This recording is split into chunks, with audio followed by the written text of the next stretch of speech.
अपने आत्मा दूसरी कारण ये बन गया कि ये भोली आत्मा पहले दूध के जले हुए हैं, नकली संतों से नकली नाम जाप कर कर के ये थक चुके हैं। अब इनको ये भी हो जाता है कि कहीं यहाँ भी हम ऐसे ही डले ढोते रहें। तो उसके लिए प्रार्थना करता है दास बार बार के उपदेश लेने से पहले आप जी पूर्ण रूप से अपनी शंकाओं का निवारण करवाएं और फिर दीक्षा लो। 10 दिन पीछे ले लो, महीने पीछे ले लो, इतने दिन बीत गए और 10 दिन सही, 1 महीने 2 महीने पीछे ले लो। और जब उपदेश लेने के बाद फिर गुरुजी के वचनों में अविश्वास होना, ये आपका दुर्भाग्य होगा। इस दास के एक भी वचन पर आपको किसी भी प्रकार का अविश्वास नहीं होना चाहिए, ये ब्लाइंड फेथ करना पड़ेगा। और आप जी ने ब्लाइंड फेथ किया क्योंकि उन नकलियों के पास किया, उन्होंने आपकी भावना का, आपकी श्रद्धा का, आपके डिवोशन का दुरुपयोग किया, उनको ज्ञान था नहीं।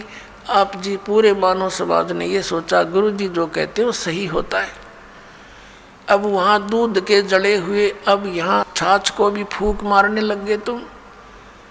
तो पहले उसको टेस्ट कर ले, बाद में ऑब्जेक्शन करें, यानी नाम लेने के बाद फिर मन में दोष आता है तो आप नाम रहित हो जाते हो। ये बहुत भयंकर और नाजुक दौर होता है इस भक्ति का। और काल ये चाहता है, उसने इसीलिए तो सारा जुगाड़ जोड़ रखा, नकली नरेश संत बना दिए।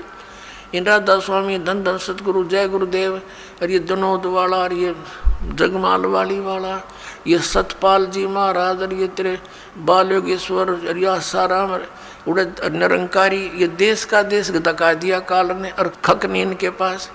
और यहाँ दास ने गला पड़ा लिया।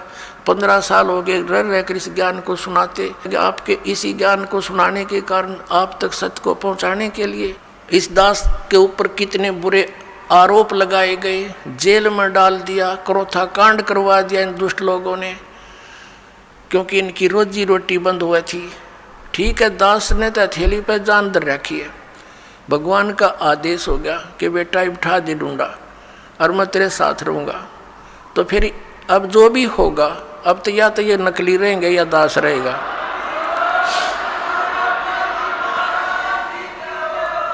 अज्ञान तो पहले था ही था, अब ये ज्ञान रहेगा, एक का रहेगा दूसरा नहीं रहेगा संसार में। आप देख लेना, कुछ ही दिनों की बात है।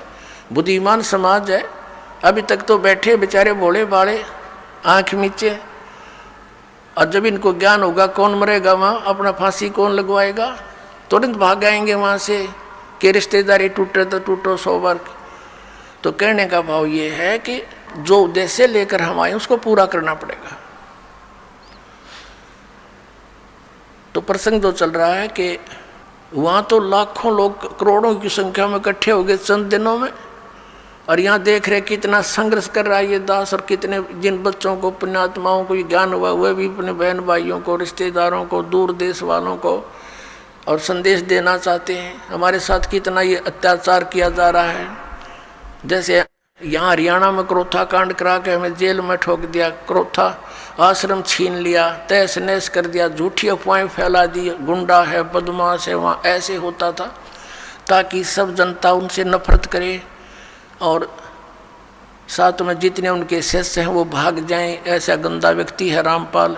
तो मेरे बच्चों को मेरा पता था, क्योंकि वो तो मेरे सीने पर रहा करते थे, वो एक भी टस से मस नहीं हुआ और ना ही हो सकता। और जितना अब जहाँ भी प्रचार करने गए हमारे बच्चे मध्य प्रदेश में, वहाँ पर ठोक दिए जेलों में। लेकिन ये बेपरवाह हैं, ये तो और दूनी उमंग से गए, क्योंकि उनको मालूम है हमारे साथ भगवान है, सत्य है, सभी बहन भाई हमारे हैं। ये काल प्रेरणा से ही विरोध कर रहे हैं। तो पुण्यात्माओं, ये संघर्ष आप जी ने सब न करना पड़ेगा मिलकर। जब ज्ञान हो जाएगा, लड़ना नहीं है किसी से, लड़ने से तुम्हारा मिशन फेल हो जाएगा। कि किसके साथ लड़े, वो भी तो अपने बच्चे भाई बहन हैं, सभी मजहब धर्मों के, क्योंकि हम एक पिता की संतान है। ये हृदय से सोच लेना, फॉर्मलिटी मत समझना। सच्चाई ये है, हम किसके साथ मरे। परमात्मा आए थे कबीर जी, उनके साथ कितना अत्याचार किया था और किसी को उन्होंने एक शब्द भी अप नहीं बोला।